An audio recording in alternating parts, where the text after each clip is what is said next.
അള്ളാഹു ഈ ഭൂമിയിൽ പുലരാൻ ആഗ്രഹിക്കുന്ന, അല്ലെങ്കിൽ ഈ ഭൂമിയിൽ പുലരേണ്ട മൂല്യങ്ങൾ, ആ മൂല്യങ്ങളെക്കുറിച്ച്, അത് ഈ സമൂഹത്തിൽ യാഥാർത്ഥ്യമാക്കുന്നതിനെക്കുറിച്ചാണ് നമ്മൾ സംസാരിക്കുന്നത്.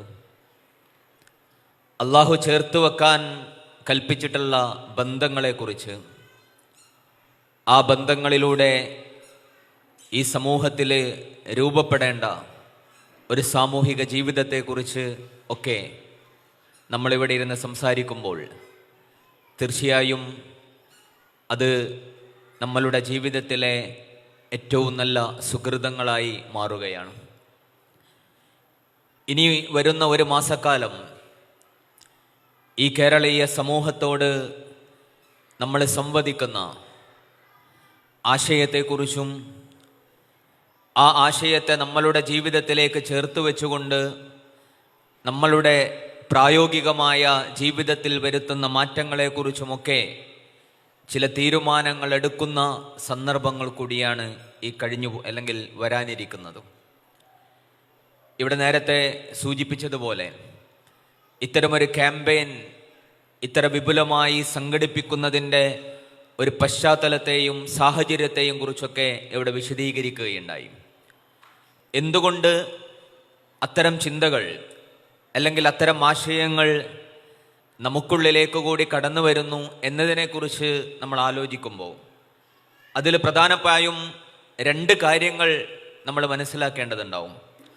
അതിലൊന്ന്, ഇസ്ലാമിനെക്കുറിച്ച് നമുക്കുണ്ടാവേണ്ട അടിസ്ഥാനപരമായ കാഴ്ചപ്പാടുകൾ കൃത്യമാക്കുക എന്നത് തന്നെയാണ് അതിൻ്റെ പ്രതിരോധത്തിൻ്റെ മാർഗമെന്ന് പറയുന്നത്. ഇത്തരം ലിബറൽ ചിന്തകൾ, ഇത്തരം ആശയങ്ങൾ, അതൊക്കെ വളരെ വ്യാപകമായി നമ്മളുടെ സമൂഹത്തിൽ ഇനിയും കൂടുതൽ ശക്തമായിട്ട് പ്രചരിക്കുക തന്നെ ചെയ്യും. കാരണം അതിൻ്റെ വക്താക്കൾ അതിൻ്റേതായ എല്ലാ സങ്കേതങ്ങളും ഉപയോഗിച്ച്, അതിൻ്റെ എല്ലാ സാധ്യതകളും ഉപയോഗിച്ച് അത് വളരെ വ്യാപകമായിട്ട് നമ്മളുടെ സമൂഹത്തിലേക്ക് പ്രസരിപ്പിക്കാനുള്ള എല്ലാ പ്രവർത്തനങ്ങളും ആലോചനകളും നടത്തിക്കൊണ്ടിരിക്കുകയാണ്. അതവിടെ നടന്നുകൊണ്ടിരിക്കുമ്പോൾ നമ്മളെങ്ങനെയാണ് അതിനോടുള്ള പ്രതിരോധം തീർക്കുക, അല്ലെങ്കിൽ അത്തരം ആശയങ്ങളുമായി ബന്ധപ്പെട്ടുകൊണ്ട് സമൂഹത്തിൽ സംഭവിച്ചേക്കാവുന്ന പ്രശ്നങ്ങളെ എങ്ങനെയാണ് നമ്മൾ മറികടക്കുകയും പരിഹരിക്കുകയും ചെയ്യുക എന്നതാണല്ലോ നമ്മൾ ആലോചിക്കുന്നതിൻ്റെ പ്രധാനപ്പെട്ട ഒരു മാനം. അതിലൊന്നാമതായി നമ്മൾ ആലോചിക്കേണ്ട ഒരു കാര്യം, ഇസ്ലാമിനെ കുറിച്ച് തന്നെ ധാരാളക്കണക്കിന് ധാരണകൾ, തെറ്റായ ധാരണകൾ സൃഷ്ടിച്ചു വെക്കലാണ് അവരാദ്യം ചെയ്യുന്ന പ്രധാനപ്പെട്ട പണി എന്ന് പറയുന്നത്. അതിൽ ലിബറലിസം മുന്നോട്ട് വെക്കുന്ന ആശയങ്ങളിൽ ഏറ്റവും പ്രധാനപ്പെട്ടത് നമുക്കറിയാമല്ലോ, സ്വാതന്ത്ര്യമാണ്, മറ്റൊന്ന് സമത്വമാണ്. ഈ സ്വാതന്ത്ര്യത്തിനും സമത്വത്തിനും ഇസ്ലാം എതിരല്ല, അല്ലെങ്കിൽ മനുഷ്യ സമൂഹം എതിരല്ല എന്നതൊക്കെ നമുക്കറിയാം. വളരെ സുന്ദരമായി എല്ലാവരും സ്വീകരിക്കുന്ന ആശയങ്ങളാണ് അവർ മുന്നോട്ട് വെക്കുന്നത്.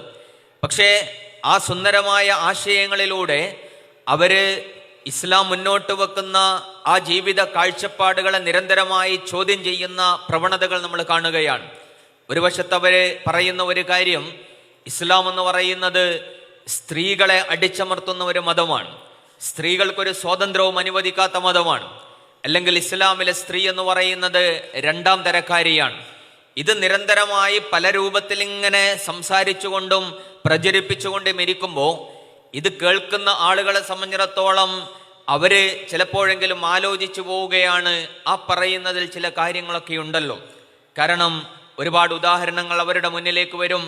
ഇസ്ലാമിലെ സ്വത്തവകാശത്തെക്കുറിച്ച്, അനന്തരാവകാശത്തെക്കുറിച്ച്, വിവാഹ ജീവിതത്തെക്കുറിച്ച്, അതുപോലെ തന്നെ തൊലാഖിനെ കുറിച്ച്, ഇങ്ങനെ തുടങ്ങി കുടുംബജീവിതവുമായി ബന്ധപ്പെട്ടുകൊണ്ടും മറ്റുമൊക്കെയുള്ള പലതരം ഇസ്ലാമിലെ നിയമങ്ങളുമായി ബന്ധപ്പെട്ടുകൊണ്ട് അതിലൊക്കെയും സ്ത്രീകളോട് ഒരു തരത്തിലുള്ള വിവേചനങ്ങളുണ്ട് എന്ന നിരന്തരമായ സംസാരങ്ങൾ സംഭവിക്കുകയാണ്. അപ്പൊ അവിടെ നമുക്ക് വേണ്ടത്, നമ്മൾ അതിലെ കൃത്യമായൊരു കാഴ്ചപ്പാട് നമ്മൾ ഉണ്ടാക്കിയെടുക്കുക എന്നത് തന്നെയാണ്.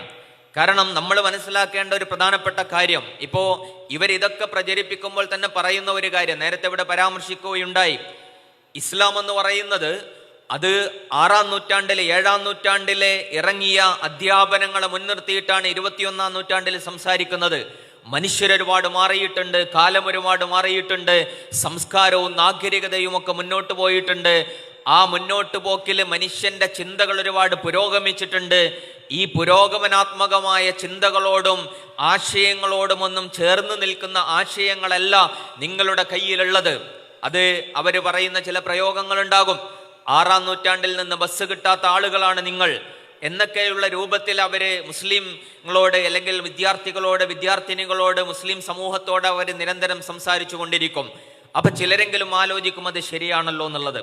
അവിടെ നമ്മളുടെ ഉള്ളിൽ കൃത്യമായി ഉണ്ടാവേണ്ട ഒരു ധാരണയുണ്ട്. കാലം മാറിയിട്ടുണ്ട്, മനുഷ്യൻ മുന്നോട്ട് പോയിട്ടുണ്ട്, സംസ്കാരവും നാഗരികതയും ഒക്കെ പുരോഗമിച്ചിട്ടുണ്ട്. പക്ഷേ ഈ ഇസ്ലാം എന്ന് പറയുന്ന ഒരാശയം അതേതോ മനുഷ്യനുണ്ടാക്കിയ ആശയമല്ല. ഏതോ മനുഷ്യനുണ്ടാക്കിയ ആശയങ്ങളും മനുഷ്യൻ മുന്നോട്ട് വെച്ച നിയമങ്ങളുമായിരുന്നുവെങ്കിൽ നമുക്ക് പറയാമായിരുന്നു കാലം മുന്നോട്ട് പോകുമ്പോൾ അത്തരം ആശയങ്ങളൊക്കെ അതൊക്കെ കടലെടുത്ത് പോകേണ്ടതാണ്, അല്ലെങ്കിൽ അതൊക്കെ കാലഹരണപ്പെട്ടു പോകേണ്ടതാണ്. പക്ഷേ ഈ ആശയം നമുക്ക് മുന്നിൽ സമർപ്പിച്ചതാരാണ്? അത് പടച്ച റബ്ബാണ്. ആരാ റബ്ബ്? ഈ മനുഷ്യനെ സൃഷ്ടിച്ച, പ്രപഞ്ചത്തെ സൃഷ്ടിച്ച, മനുഷ്യന്റെ എല്ലാ വികാസത്തെയും പുരോഗമനങ്ങളെയും കുറിച്ച് അറിയാവുന്ന, മനുഷ്യൻ എത്രമാത്രം മുന്നോട്ട് പോകുമെന്ന് ഏറ്റവും നന്നായി സൂക്ഷ്മമായി അറിയുന്ന പടച്ച റബ്ബാണ് ഈ ആശയങ്ങൾ നമ്മളുടെ മുന്നിൽ വെച്ചത്. അള്ളാഹുവിനാണല്ലോ മനുഷ്യനെ കുറിച്ച് ഏറ്റവും നന്നായിട്ട് അറിയുക. അതുകൊണ്ട് എൻ്റെ ജീവിതത്തിലെ ഏറ്റവും നന്മയുള്ള, എൻ്റെ ജീവിതത്തിന് ഏറ്റവും ഗുണകരമായ, മനുഷ്യ ജീവിതത്തിന് ഏറ്റവും ഉപകാരപ്രദമായ ആശയങ്ങളാണ് ഈ പ്രപഞ്ചത്തെയും മനുഷ്യനെയും സൃഷ്ടിച്ച അള്ളാഹു മുന്നോട്ട് വെക്കുകയുള്ളൂ എന്ന അടിയുറച്ച ഒരു വിശ്വാസം ഒന്നാമതായി നമ്മളുടെ മനസ്സിലുണ്ടാവേണ്ടതുണ്ട്. ആ ഒരു വിശ്വാസം അടിയുറക്കുമ്പോഴാണ് നമുക്ക് ഇസ്ലാമിൽ അഭിമാനത്തോടു കൂടി മുന്നോട്ട് പോകാൻ കഴിയുകയുള്ളൂ. മറ്റൊന്ന് നമ്മൾ ഉൾക്കൊള്ളേണ്ടത് അള്ളാഹുവിനെ കുറിച്ചുള്ള ധാരണയാണ്. അള്ളാഹുവിനെ കുറിച്ചുണ്ടാവേണ്ട ധാരണ എന്താണ്? ചില കാര്യങ്ങളൊക്കെ ഇപ്പൊ ചിലപ്പോൾ നമ്മളിങ്ങനെ ആലോചിക്കുമ്പോൾ നമ്മൾക്ക് തോന്നും അതിലെന്തോ ഒരു വിവേചനമില്ലേ. ഇപ്പോ സ്ത്രീകളുടെ സ്വത്തവകാശത്തെക്കുറിച്ച്, ബഹുഭാര്യത്വത്തെക്കുറിച്ച്, അതുപോലെ തന്നെ ഭർത്താവ് മരിച്ചാൽ സ്ത്രീ ഇദ്ദയിരിക്കുന്നതിനെ കുറിച്ച്, ഇങ്ങനെയുള്ള ഒരുപാട് കാര്യങ്ങൾ, സംശയങ്ങൾ നമ്മളുടെ മുന്നിൽ വരും. അപ്പൊ ചില കാര്യങ്ങളെ കുറിച്ചൊക്കെ നമുക്ക് ചിലപ്പോൾ മറുപടികൾ ഉണ്ടാവും. ഇപ്പൊ സ്വത്തവകാശത്തിൽ എന്താണ് ഇങ്ങനെ ഒരു വ്യത്യാസം എന്ന് പറയുമ്പോൾ അതിൽ നമ്മൾ പറയും പുരുഷന്മാർക്ക് ബാധ്യതകൾ കൂടുതലുണ്ട്, സ്ത്രീകൾക്ക് അത്ര ബാധ്യതയില്ല, അതുകൊണ്ടാണ് സ്വത്തവകാശം അങ്ങനെ. അപ്പൊ അതിനെ നമുക്കൊരു ന്യായീകരണത്തിന്റെ അല്ലെങ്കിൽ ഒരു നീതീകരണത്തിന്റെ ഒരു ബോധം നമ്മളെ മനസ്സിലുണ്ടാവും. ഇത് ചിലപ്പോൾ എല്ലാത്തിനെയും കുറിച്ച് നമുക്ക് മനസ്സിലാവണമെന്നില്ല. ഇപ്പൊ ചില കാര്യങ്ങളുണ്ടാവും. ഉദാഹരണം പറഞ്ഞാൽ, എന്തിനാണ് ഒരു സ്ത്രീ ഇദ്ദയിരിക്കുന്നത്? എന്തിനാണ് ഇദ്ദയിരിക്കുന്നത് എന്ന് ചോദിച്ചാൽ നമുക്കതിന് ശാസ്ത്രീയമായിട്ടോ അല്ലെങ്കിൽ വേറെ ഏതോ രൂപത്തിൽ മറുപടി പറയുമ്പോൾ കുറെ പരിമിതികൾ ഉണ്ടാകും. എന്തുകൊണ്ട് ഭാര്യ മരിച്ച പുരുഷൻ ഇരിക്കേണ്ടതില്ല? അപ്പൊ ചിലപ്പോൾ നമ്മൾ പഴയ കാലത്തൊക്കെ ആളുകൾ പറഞ്ഞിരുന്നു അത് സ്ത്രീ ഗർഭിണിയാണോ എന്നറിയാൻ വേണ്ടിയിട്ടാണ്. സ്ത്രീ ഗർഭിണിയാണോ എന്നറിയാൻ വേണ്ടിയിട്ടാണ് ആ കാലയളവ്. ഇന്ന് അതിൻ്റെ ഒരു ആവശ്യമില്ലല്ലോ. ഇന്നൊരു ടെസ്റ്റ് നടത്തിയാൽ മനസ്സിലാവുന്ന ഒരു കാര്യമാണ്. പിന്നെന്തിനാണ് ഇത്ര കാലം ഇരിക്കുന്നത് എന്നൊരാൾ ചോദിക്കുമ്പോൾ നമ്മൾ അതിൻ്റെ ഉത്തരം ചിലപ്പോൾ അന്വേഷിച്ചാൽ നമുക്ക് മനസ്സിലാവില്ല. അപ്പൊ അതിലൊക്കെ നമ്മൾ ഉൾക്കൊള്ളേണ്ട ചില കാര്യങ്ങൾ ഉണ്ടാവും. ഇതാരാ നമ്മളോട് പറഞ്ഞത്? ഇത് പടച്ചോൻ പറഞ്ഞതാണല്ലോ. അപ്പൊ പടച്ചോനെ കുറിച്ച് നമ്മൾ മനസ്സിലാക്കുന്ന ഒരു കാര്യം എന്താ? അള്ളാഹു ഹക്കീമാണ്. ഹക്കീം എന്ന് പറഞ്ഞാൽ അള്ളാഹു ചെയ്യുന്നതിനും അള്ളാഹു കൽപ്പിക്കുന്നതിനും പിന്നിൽ കൃത്യമായ യുക്തി ഉണ്ടാകും. കൃത്യമായ യുക്തിയുണ്ട്. ആ അള്ളാഹുവിന്റെ യുക്തി എന്ന് പറയുന്നത് അത് നമുക്കേറെ ഗുണപരവും ഏറ്റവും നന്മയുമായിരിക്കും. അത് ചിലതൊക്കെ നമുക്ക് മനസ്സിലാകും, ചിലത് കുറച്ച് കാലം കഴിഞ്ഞാൽ മനസ്സിലാകും, ചിലത് ചിലപ്പോൾ ഈ ലോകത്തുനിന്ന് മനസ്സിലാവാത്ത കാര്യങ്ങളൊക്കെ ഉണ്ടാവും. അതിൽ നമ്മൾ ഉൾക്കൊള്ളേണ്ടത് അള്ളാഹു എന്നോട് പറഞ്ഞിട്ടുള്ള കാര്യങ്ങൾ അതിൻ്റെ യുക്തി എനിക്ക് മനസ്സിലായിട്ടില്ല എങ്കിലും അതിൽ അള്ളാഹു എൻ്റെ നന്മയാണ് ഉദ്ദേശിച്ചിട്ടുള്ളത്, എനിക്ക് ഗുണമാണ് ഉദ്ദേശിച്ചിട്ടുള്ളത് എന്ന അടിയുറച്ച ഇതിനാണ് ഈമാൻ എന്ന് പറയാ. അള്ളാഹുവിലുള്ള വിശ്വാസം എന്ന് പറഞ്ഞാൽ എന്താ? അള്ള ഉണ്ട് എന്ന് വിശ്വസിക്കൽ മാത്രമല്ലല്ലോ, മറിച്ച് അള്ള ഉണ്ട് എന്ന് വിശ്വസിക്കുന്നതോടൊപ്പം ആ ഉള്ള പടച്ചോൻ നീതിമാനാണ്, അവൻ യുക്തിമാനാണ്, അവൻ കൽപ്പിച്ചതിലൊക്കെയും എനിക്ക് നന്മയാണുള്ളത്. ഇങ്ങനെ തുടങ്ങി അള്ളാഹുവിൻ്റെ എല്ലാ ഗുണവിശേഷണങ്ങളോടും കൂടി അതിനുൾക്കൊള്ളലാണല്ലോ ഈമാൻ എന്ന് പറയുന്നത്. അതുകൊണ്ട് പടച്ചോൻ കൽപ്പിച്ചതിലൊക്കെയും യുക്തിയുണ്ടാകും. അത് ചിലപ്പോൾ എനിക്ക് മനസ്സിലാകില്ല, അതെൻ്റെ പരിമിതി മാത്രമാണ് എന്ന് മനസ്സിലാക്കലാണ് അതിൽ പ്രധാനപ്പെട്ടത്. മറ്റൊന്ന് നമ്മൾ ഉൾക്കൊള്ളേണ്ടത് പടച്ചോൻ നീതിമാനാണ് എന്ന ബോധം എപ്പോഴും നമ്മളെ മനസ്സിലുണ്ടാവണം. അള്ളാഹുവാണ് ആണിനെയും പെണ്ണിനെയും സൃഷ്ടിച്ചിട്ടുള്ളത്. ആ അള്ളാഹു ഒരിക്കലും ആണിനോടും പെണ്ണിനോടും പ്രത്യേകമായൊരു വിവേചനം ആരോടെങ്കിലും അള്ളാഹു കാണിക്കുകയില്ല. കാരണം അള്ളാഹു പരിപൂർണനായും നീതി കാണിക്കുന്നവനാണ്. അതുകൊണ്ട് പടച്ച റബ്ബ് നീതിപൂർവകമായിട്ടാണ് ഈ കാര്യങ്ങൾ സമർപ്പിച്ചിട്ടുള്ളത്. അതുകൊണ്ട് ആണിനോട് പടച്ചോൻ ഏൽപ്പിച്ചിട്ടുള്ള ഉത്തരവാദിത്തങ്ങൾ, പെണ്ണിന് നൽകിയിട്ടുള്ള ഉത്തരവാദിത്തങ്ങൾ, ആണിന് നൽകിയ സ്ഥാനം, പെണ്ണിന് നൽകിയ സ്ഥാനം, അതൊക്കെയും പൂർണ്ണമായും നീതിയിൽ അധിഷ്ഠിതമാണ്. ഇത് നമ്മൾ ഇസ്ലാമിന്റെ അടിസ്ഥാനങ്ങളിലുള്ള കാര്യങ്ങളിലാണ് ഇത് മനസ്സിലാക്കേണ്ടത്. എന്നാൽ ഇതിലപ്പുറം ചിലപ്പോൾ നമ്മളുടെ നാട്ടിലൊക്കെ നിലനിൽക്കുന്ന കുറെ ധാരണകൾ ഉണ്ടാകും, അല്ലെങ്കിൽ നമ്മളുടെ നാട്ടു നടപ്പിന്റെ അടിസ്ഥാനത്തിലൊക്കെ ഉണ്ടാക്കിയെടുത്ത കുറെ ധാരണകൾ, അതിനെയെല്ലാം ഇങ്ങനെ നമ്മൾ ഉൾക്കൊള്ളേണ്ടതില്ല. ഇസ്ലാമിൽ അടിസ്ഥാനപരമായ അടിത്തറകളുള്ള ഇത്തരം കാര്യങ്ങളെ അങ്ങനെ തന്നെ ഉൾക്കൊള്ളേണ്ടതുണ്ട്. മറ്റുള്ള നാട്ടു നടപ്പിന്റെയും നാട്ടിലെ ശീലങ്ങളിലെയും അതില് ഇസ്ലാം കൽപ്പിച്ചിട്ടില്ലാത്ത കാര്യങ്ങൾ, അനീതി നിറഞ്ഞിട്ടുള്ള കാര്യങ്ങളുണ്ട് എങ്കിൽ അതിനെ മാറ്റി നിർത്തിയിട്ട് മുന്നോട്ട് പോകാനും നമുക്ക് കഴിയണം. അപ്പോൾ ഇസ്ലാമിനെ കുറിച്ചുള്ള കാഴ്ചപ്പാട് കൃത്യമാക്കുക എന്നതാണ് ഇതില് പ്രതിരോധത്തിന്റെ പ്രധാനപ്പെട്ട ഒരു വഴി എന്നുള്ളത്. രണ്ടാമത്തെ മാർഗം എന്ന് പറയുന്നത് ഇവിടെ നേരത്തെ പലരും സംസാരിച്ചു. അമീറിന്റെ സംസാരത്തിൽ വന്നു, റുക്സാന സാഹിബ് അത് വിശദമായിട്ട് സംസാരിക്കുകയുണ്ടായി. പ്രാക്ടിക്കലി നമ്മളുടെ ജീവിതത്തിൽ ഉണ്ടാവേണ്ട മാറ്റങ്ങളാണ്. നമ്മളുടെ കുടുംബങ്ങളിൽ തന്നെയാണ് ഈ നന്മകൾ, ഇസ്ലാമിന്റെ നന്മകൾ നമ്മൾ ഉണ്ടാക്കിയെടുക്കേണ്ട ഏറ്റവും പ്രധാനപ്പെട്ട ഇടം നമ്മളുടെ വീടുകൾ തന്നെയാണ്.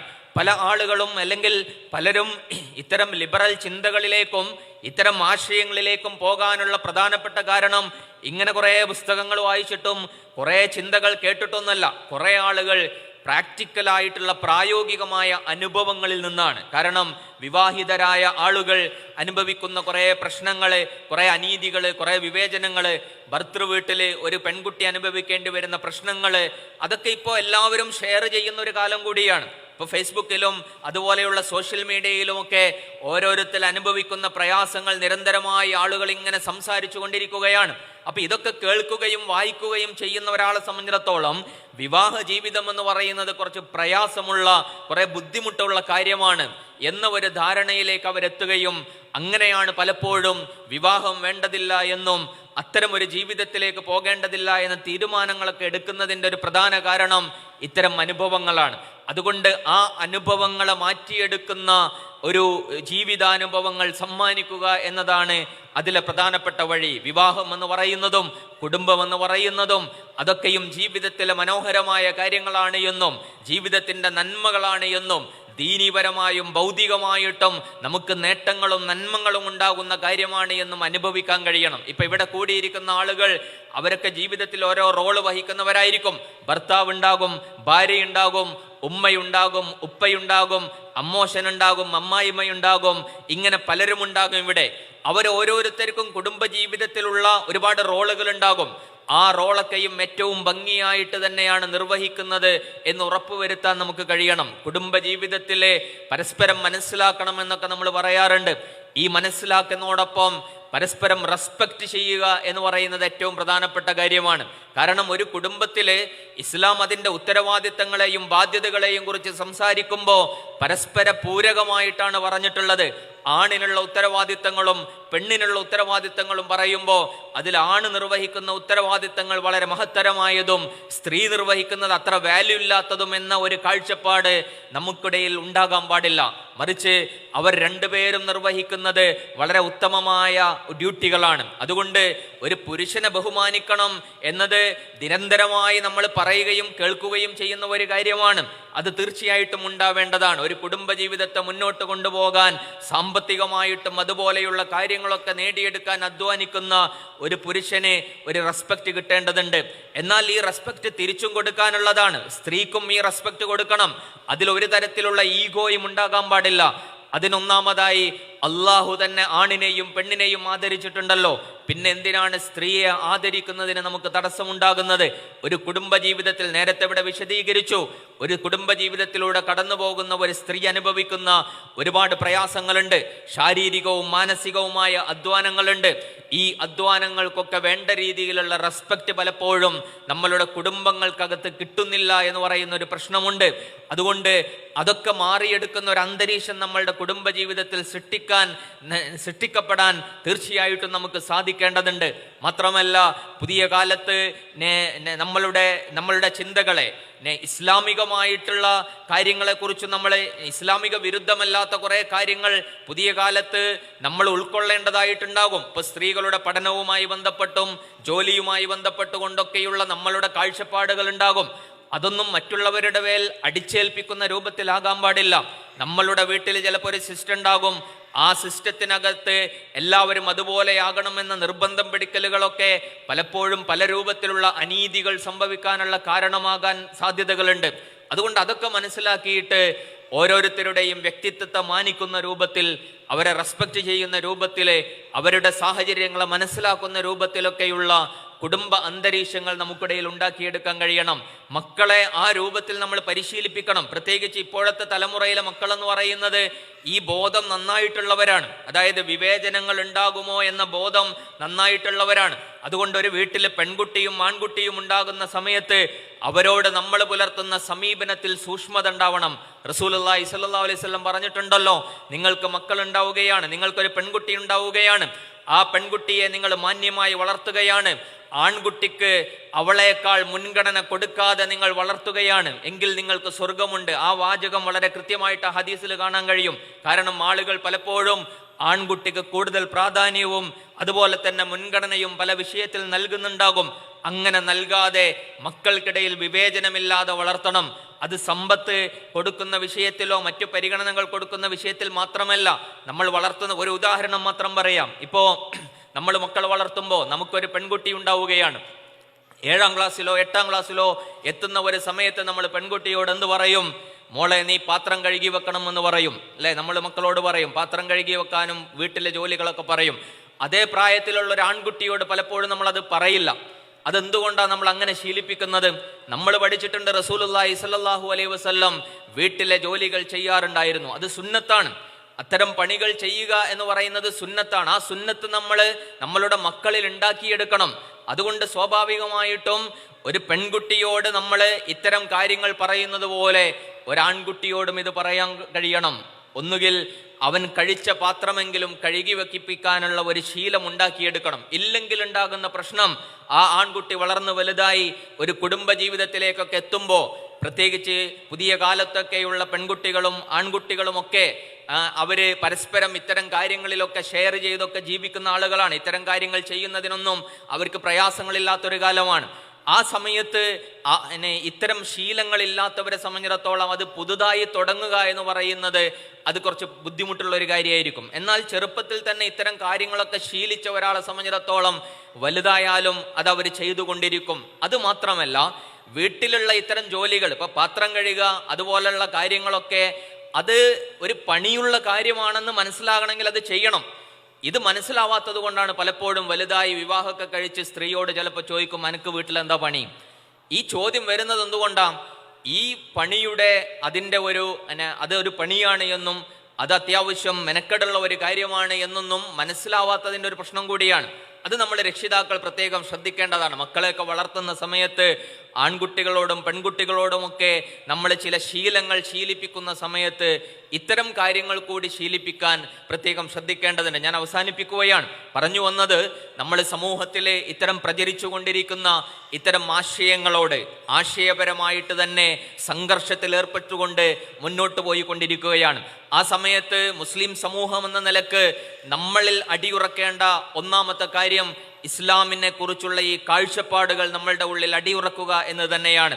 ഇസ്ലാം നീതിയാണെന്നും ഇസ്ലാം നന്മയാണ് എന്നും അത് പൂർണ്ണമായും നമ്മളുടെ നന്മ അടങ്ങിയിട്ടുള്ളതാണ് എന്നുമുള്ള അടിയുറച്ച ബോധ്യം നമ്മളിൽ ഉണ്ടാവുകയും അതുപോലെ തന്നെ ഇസ്ലാം മുന്നോട്ട് വെക്കുന്ന ഈ നന്മകൾ നമ്മളുടെ കുടുംബജീവിതത്തിൽ നമ്മളുടെ വീടുകളിലൂടെ ആവിഷ്കരിക്കാനും നമുക്ക് കഴിയേണ്ടതുണ്ട്. കാരണം കുടുംബം എന്ന് പറയുന്നത് നമുക്ക് അല്ലാഹു ഏൽപ്പിച്ചിട്ടുള്ള ഒരു ഉത്തരവാദിത്വവും അമാനത്തുമാണ്. ആ അമാനത്തിനെ ഏറ്റവും ഭംഗിയായി നിർവഹിക്കുക എന്ന് പറയുന്നത് നമ്മളുടെ ഉത്തരവാദിത്വം കൂടിയാണ്. കാരണം അതിലൂടെ നമ്മളുടെ ചുറ്റിലും ഇസ്ലാമിനെ കുറിച്ച് പ്രചരിക്കുന്ന പലതരത്തിലുള്ള തെറ്റിദ്ധാരണകളെ അതിനെ പ്രതിരോധിക്കാനുള്ള ഒരു വഴി കൂടിയാണ് പ്രായോഗികമായി നന്മകൾ ഈ സമൂഹത്തിന് കാണിച്ചു കൊടുക്കുക എന്ന് പറയുന്നത്. അതുകൊണ്ടാണ് നമ്മൾ കുടുംബജീവിതത്തെക്കുറിച്ചുള്ള ഒരു പ്രാർത്ഥന എപ്പോഴും പറയാറുണ്ടല്ലോ, റബ്ബന ഹബ്ലനാ മിൻ അസ്വാജിനാ വദുർരിയാതിനാ ഖുർറത അയ്യുൻ വജഅൽനാ ലിൽ മുത്തഖീന ഇമാമ. നമുക്ക് കൺകുളിർമയുണ്ടാകണം, നമുക്ക് സന്തോഷമുണ്ടാകണം കുടുംബജീവിതത്തിൽ. അത് മാത്രം പോരാ, നമ്മൾ മുത്തഖികളുടെ മുന്നിൽ നിൽക്കുന്നവരാകണം. അതായത് നന്മയുടെ വഴിയിൽ മറ്റുള്ളവർക്കൊക്കെ മാതൃകയാകുന്ന രൂപത്തിൽ നമ്മളുടെ കുടുംബമുണ്ടാകണം, നമ്മളുടെ വീടുണ്ടാകണം. അപ്പോഴാണ് ഇസ്ലാമിൻ്റെ നന്മ ആളുകൾക്ക് ഉൾക്കൊള്ളാൻ കഴിയുക. ആളുകളെല്ലാം അന്വേഷിച്ചു കൊണ്ടിരിക്കുന്നത് സമാധാനമാണ്, സ്നേഹമാണ്, സംതൃപ്തിയാണ്. ആ സ്നേഹവും സമാധാനവും സംതൃപ്തിയും എങ്ങനെയാണ് മുസ്ലിം കുടുംബങ്ങളിൽ ഉണ്ടാകുന്നത്, മുസ്ലിം സമൂഹത്തിൽ ഉണ്ടാകുന്നത് എന്നതിനെക്കുറിച്ച് ആളുകൾക്ക് ബോധ്യം വരുമ്പോൾ ഈ നന്മയുടെ തീരത്തേക്ക് ആളുകൾ കടന്നു വരാനുള്ള കാരണമായി മാറും. അങ്ങനെയുള്ള പ്രതിരോധങ്ങൾ കൂടി തീർക്കാൻ നമുക്ക് കഴിയേണ്ടതുണ്ട്. ഞാൻ അവസാനിപ്പിക്കുകയാണ്. നമ്മളെ സംബന്ധിച്ചിടത്തോളം നമുക്ക് ഈ ദുനിയാവിലെ സന്തോഷവും അതിനോടൊപ്പം അതിനപ്പുറം പരലോകത്തിലെ വിജയം എന്ന് പറയുന്നതാണ് നമ്മളുടെ ഏറ്റവും വലിയ സ്വപ്നമെന്ന് പറയുന്നത്. ആ പരലോകത്തേക്കുള്ള ജീവിത വിജയത്തിൻ്റെ വലിയൊരു വഴി അള്ളാഹു നമുക്ക് നൽകിയത് ഈ ബന്ധങ്ങളിലൂടെ കൂടിയാണ്. ഈ ബന്ധങ്ങളെ ഏറ്റവും സുന്ദരമായി മുന്നോട്ട് കൊണ്ടുപോകുമ്പോൾ അള്ളാഹു സ്വർഗത്തിലേക്കുള്ള വഴി നമുക്ക് എളുപ്പമാക്കി തരുമെന്നുള്ളതാണ്. ആ വഴിയിലൂടെയാണ് നമ്മൾ സഞ്ചരിച്ചു കൊണ്ടിരിക്കുന്നത്. അതുകൊണ്ട് ചിലപ്പോൾ ഈ ലോകത്തെക്കുറിച്ചുള്ള കാഴ്ചപ്പാടുകൾ നമ്മൾ തിരുത്തേണ്ടി വരും. ഈ ലോകത്തെ ജീവിതം എന്ന് പറയുന്നത് അത് വളരെ കുറച്ചു കാലത്തെ ജീവിതം മാത്രമാണ് എന്നും ഇത് എപ്പോൾ വേണമെങ്കിലും അവസാനിച്ചു പോകാമെന്നും ഇവിടെ ഉണ്ടാകുന്ന ചില പ്രയാസങ്ങളും ബുദ്ധിമുട്ടുകളും അതൊക്കെയും തൽക്കാലത്തേക്ക് അത് ഏറ്റെടുക്കുന്നതിൽ അല്ലെങ്കിൽ ആ പ്രയാസങ്ങൾ എന്ന് പറയുന്നത് അതങ്ങനെ വലിയൊരു ബുദ്ധിമുട്ടായി മനസ്സിലാക്കാതെ അതൊക്കെയും ഈ ഇഹലോക ജീവിതത്തിൻ്റെ ചില കാര്യങ്ങൾ മാത്രമാണ് എന്ന രീതിയിൽ ഉൾക്കൊള്ളുകയും അതിനപ്പുറം വരാനിരിക്കുന്ന പരലോകത്തേക്ക് അവിടെ വിജയിക്കുക എന്ന് പറയുന്ന മഹത്തായ ഒരു ലക്ഷ്യം നമ്മളുടെ ഉള്ളിലൊക്കെ നിറച്ചു വെക്കാൻ നമുക്ക് കഴിയേണ്ടതുണ്ട്. അൽമാലു വൽ ബനൂന സീനത്തുൽ ഹയാത്തി ദുനിയ എന്ന് അല്ലാഹു സുബ്ഹാനഹു തആല പറയുന്നുണ്ടല്ലോ. സമ്പത്ത് ഉണ്ടാവുക, മക്കൾ ഉണ്ടാവുക എന്നൊക്കെ പറയുന്നത് ദുനിയാവിലെ ഒരു അലങ്കാരവും ഐശ്വര്യവും ഒക്കെയാണ്, നമുക്ക് കൺകുളിർമ നൽകുന്ന കാര്യങ്ങളാണ്. പക്ഷെ അള്ളാഹു അതിനോട് ചേർത്ത് പറയുന്നുണ്ട് വൽ ബാഖിയാത്തു സ്വാലിഹാത്തു ഖൈറുൻ ഇൻദ റബ്ബിക്. എന്നാൽ അള്ളാഹുവിൻ്റെ അടുക്കൽ ഏറ്റവും ഉത്തമമായത് നിലനിൽക്കുന്ന സൽക്കർമ്മങ്ങളാണ്. കുറേ മക്കളുണ്ടായി, കുറേ സമ്പത്തുണ്ടായി എന്നതുകൊണ്ട് ചിലപ്പോൾ ഈ ലോകത്ത് നമുക്ക് ചിലപ്പോൾ ചില കാര്യങ്ങളൊക്കെ ഉണ്ടായേക്കാം. പക്ഷേ ഈ ലോകത്തിനപ്പുറമുള്ള ജീവിതത്തിലെ നമുക്ക് കാര്യമുണ്ടാകുന്നത് അതുകൊണ്ട് മാത്രമായില്ല, മറിച്ച് നമുക്ക് നൽകപ്പെട്ട സമ്പത്തും നമുക്ക് നൽകപ്പെട്ട സന്താനങ്ങളും ഈ ലോകത്തെ സന്തോഷത്തിനപ്പുറം പരലോകത്ത് നന്മയാക്കി മാറ്റിയെടുക്കാൻ കഴിയുന്നിടത്തു കൂടിയാണ് നമുക്ക് വിജയിക്കാൻ കഴിയുന്നത്. നമ്മൾ മരണപ്പെട്ടാലും നമ്മളുടെ ബർസഹി ജീവിതത്തിലേക്ക്, നമ്മളുടെ പരലോക ജീവിതത്തിലേക്ക് ഒഴുകിയെത്തുന്ന സുഹൃതങ്ങൾ നമ്മളുടെ മക്കളിലൂടെ, നമ്മൾ ബാക്കിയാക്കിയ നന്മകളിലൂടെയൊക്കെ നമ്മളുടെ ജീവിതത്തിലേക്ക് ഒഴുകിയെത്തുന്ന സൽക്കർമ്മങ്ങളായി മാറുന്ന രൂപത്തിൽ നമുക്ക് ഈ ലോകത്ത് ചില കാര്യങ്ങൾ ചെയ്തു വെക്കാൻ കഴിയണം. നമ്മളുടെ മക്കളെ ധീരതയോടുകൂടി വളർത്താൻ കഴിയുക. നേരത്തെ ഇവിടെ പറഞ്ഞതുപോലെ അഭിമാനബോധമുള്ള മക്കളാക്കി മാറ്റുക, ധീരതയുള്ള മക്കളാക്കി മാറ്റുക, പരലോകബോധമുള്ള മക്കളാക്കി മാറ്റുക. അങ്ങനെയുള്ള ഒരു തലമുറയെ നമ്മൾ സന്നദ്ധമാക്കാൻ കഴിഞ്ഞാൽ തീർച്ചയായിട്ടും ഈ ലോകത്ത് നമുക്ക് തലയുയർത്തി നടക്കാൻ കഴിയും. ഈ ലോകത്തിനപ്പുറമുള്ള ജീവിതത്തിലെ വളരെ സന്തോഷത്തോടുകൂടി അള്ളാഹുവിൻ്റെ സ്വർഗത്തിലെത്താൻ നമ്മളുടെ പ്രിയപ്പെട്ടവരോടൊപ്പം, നമ്മൾ മാത്രമല്ല നമ്മളുടെ പ്രിയപ്പെട്ടവരോടൊപ്പം അള്ളാഹുവിൻ്റെ ജന്നാത്തുൽ ഫിർദൗസ് വരെ എത്തുന്ന ആ യാത്രയിൽ നമുക്ക് ഈ പറയുന്ന നന്മകളൊക്കെ നമ്മളുടെ കൂട്ടിനുണ്ടാകണം. തീർച്ചയായിട്ടും ഈ സന്ദേശം ഈ ഒരു മാസക്കാലം നമ്മൾ അതിൻ്റേതായ എല്ലാ പ്രവർത്തനങ്ങളുമായി ബന്ധപ്പെട്ടുകൊണ്ട് നമ്മൾ സജീവമായിട്ട് ഇടപെടുക. അതിൻ്റെ നന്മകൾ തീർച്ചയായിട്ടും ഈ സമൂഹത്തിൽ ബാക്കിയുണ്ടാകും. ആ നന്മകൾ നമുക്ക് ഈ ലോകത്തും പരലോകത്തുമൊക്കെ സുഹൃതങ്ങളായി മാറ്റിയെടുക്കാൻ കഴിയും. അല്ലാഹു സുബ്ഹാനഹു തആല അതിന് നമുക്ക് തൗഫീക്ക് നൽകി അനുഗ്രഹിക്കുമാറാകട്ടെ. നമ്മൾ ചെയ്യുന്ന എല്ലാ പരിശ്രമങ്ങളും റബ്ബ് സുബ്ഹാനഹു തആല നമ്മളിൽ നിന്ന് സ്വീകരിക്കുമാറാകട്ടെ. നമ്മളിൽ നിന്ന് സംഭവിച്ചു പോകുന്ന ന്യൂനതകൾ റബ്ബ് സുബ്ഹാനഹു തആല നമുക്ക് പുറത്തു തന്ന് മാപ്പാക്കി തരുമാറാകട്ടെ. ഇസ്ലാമിൻ്റെ നന്മകൾ ഈ ലോകത്ത് പ്രസരിപ്പിക്കുവാനും ആ നന്മകൾ ലോകത്ത് ആളുകൾ സ്വീകരിക്കുന്ന ഒരു സാമൂഹിക അന്തരീക്ഷത്തിലേക്ക് എത്തിക്കുവാനും അള്ളാഹു നമുക്ക് പ്രത്യേകം തൗഫീക്ക് നൽകുമാറാകട്ടെ. അള്ളാഹു നമ്മളുടെ ബന്ധങ്ങളെ ചേർത്ത് വെക്കുമാറാകട്ടെ. നമ്മളുടെ ദാമ്പത്യ ബന്ധങ്ങളിൽ അള്ളാഹു മവദ്ദത്തും റഹ്മത്തും അതുപോലെ സക്കീനത്തും ബറക്കത്തുമൊക്കെ ധാരാളമായി ചൊരിഞ്ഞു തരുമാറാകട്ടെ. നമ്മളുടെ മക്കൾക്ക് അള്ളാഹു ദീനീ ബോധം നൽകി അനുഗ്രഹിക്കുമാറാകട്ടെ. അവർക്ക് നല്ല വിദ്യാഭ്യാസവും നല്ല ജോലിയും നല്ല ബർക്കത്തുള്ള വൈവാഹിക ബന്ധങ്ങളും നൽകി അനുഗ്രഹിക്കുമാറാകട്ടെ. റബ്ബന ആതിന ഫിദ്ദുനിയ ഹസന വഫിൽ ആഖിറതി ഹസനത വഖിന അദാബന്നാർ. ആമീൻ ആമീൻ ബിറഹ്മതിക യാ അർഹമുർ റഹീമീൻ. വാഖിറു ദഅവാന അൽഹംദുലില്ലാഹി റബ്ബിൽ ആലമീൻ. അസ്സലാമു അലൈക്കും വറഹ്മത്തുള്ളാഹി വബറകാതുഹു.